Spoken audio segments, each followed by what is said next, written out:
ஆசிரியர் தேர்வு வாரியம் நடத்தக்கூடிய ஆசிரியர் தகுதி தேர்வுல யாரெல்லாம் பாஸ் பண்ணியிருக்காங்களோ அவங்க எல்லாருக்குமே அடுத்த கட்டமா நியமன தேர்வான இடைநிலை ஆசிரியர் தேர்வை இதே டிஆர்பி போர்டு வந்து கண்டக்ட் பண்றாங்க. அப்படி பார்க்கும்போது இப்ப ரீசெண்டா இந்த நடந்து முடிஞ்ச டெட் எக்ஸாமை பொறுத்த மட்டும் பேப்பர் 1ல 40,000 பேர் பாத்தீங்கன்னா பாஸ் பண்ணிருக்காங்க. இதுக்கு முன்னாடியுமே பாத்தீங்க அப்படின்னா 2017 இருந்து 2024 வரைக்குமே வந்து பாஸ் பண்ணிட்டு இருக்காங்க. அப்படி பார்க்கும்போது இந்த இடைநிலை ஆசிரியர் தேர்வை பொறுத்த மட்டும் கரண்ட் சிலபஸை பேஸ் பண்ணி நீங்க படிக்கணும். நீங்க படிச்சதை ப்ராப்பரா டெஸ்ட் பிராக்டிஸ் பண்றீங்க அப்படின்னா உங்களால இந்த இடைநிலை ஆசிரியர் தேர்வுல ஈஸியா வந்து சக்சஸ் ஆக முடியும். சோ அந்த டாபிக் சார்ந்த அப்டேட்டான இன்ஃபர்மேஷன் இப்போ என்ன இருக்கு அதை பேஸ் பண்ணி பார்த்தீங்க அப்படின்னா உங்களுக்கு material plus test page Tamil medium English medium வந்து ப்ரொவைட் பண்ணுவோம். அதை நீங்கள் வந்து படிக்கிற மாதிரி இருக்கும். டெஸ்ட் பேஜை வந்து கான்டாக்ட் பண்ணுவோம். அந்த டெஸ்ட் பேஜை நீங்கள் ப்ராப்பராக ப்ராக்டிஸ் பண்ணுறீங்க அப்படின்னா உங்களுக்கு வினாக்கள் வந்து எப்படி கேட்காங்க அப்படின்னு எல்லா அப்டேட்டுமே வந்து உங்களுக்கு தெரிய பாசிபிள் இருக்கும். அடுத்து பார்த்தா அப்படின்னா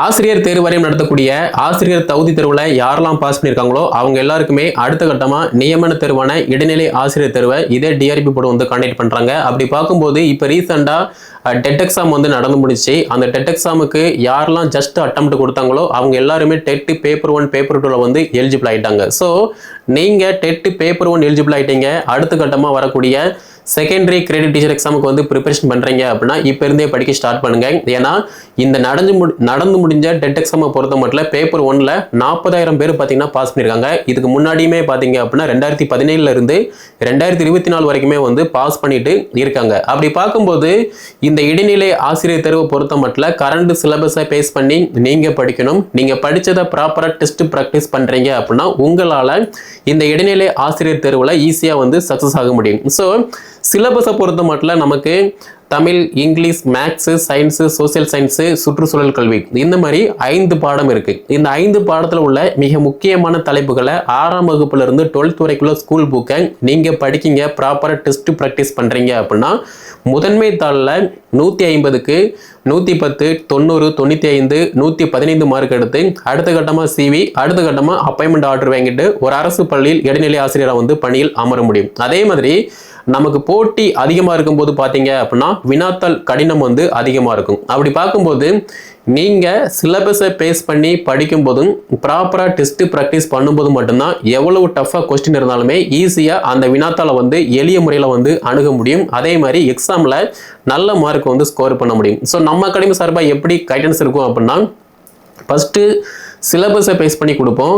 ரெண்டாவது ப்ரீவியஸ் கொஸ்டின்ல என்னென்ன கொஸ்டின் இருக்கு, எப்படி வினாக்கள் கேட்டிருக்காங்க அதை பேஸ் பண்ணியிருக்கோம். மூணாவது பார்த்தோம் அப்படின்னா அடுத்து வரக்கூடிய தேர்வுல வரக்கூடிய தேர்வுல வினாக்கள் வந்து எப்படி கேட்பாங்க அதை பேஸ் பண்ணியுமே இருக்கும்.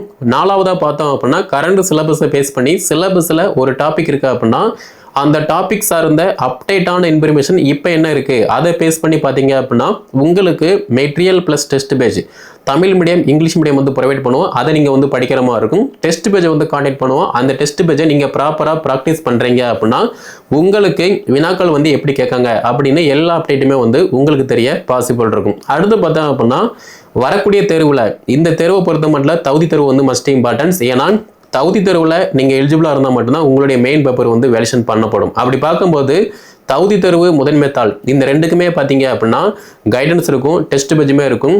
நீங்கள் ப்ராக்டிஸ் பண்ணுற மாதிரி இருக்கும். போட்டி அதிகமாக இருக்குது, காலங்கள் கம்மியாக இருக்குது. நீங்கள் கரெக்டாக படிக்கும் போதும் டெஸ்ட் ப்ராக்டிஸ் பண்ணும்போதும் உங்களால் வெற்றி வகை சூட முடியும். ஓகே, ஸோ கீழே டிஸ்கிரிப்ஷனில் WhatsApp number, contact number, Telegram link கொடுத்துருக்கேன். அதை கான்டாக்ட் பண்ணி என்ன டீல்னு கேட்டு படிக்க ஸ்டார்ட் பண்ணுங்கள். இந்த வீடியோக்கு டெட் பேப்பர் 1 யாரெல்லாம் எலிஜிபிளாக இருக்காங்களோ அவங்களுக்கு ஷேர் பண்ணுங்கள். அட்மிஷன் போயிட்டு இருக்கு. விரைவாக இணைந்து நீங்களும் பயிற்சி எடுங்க.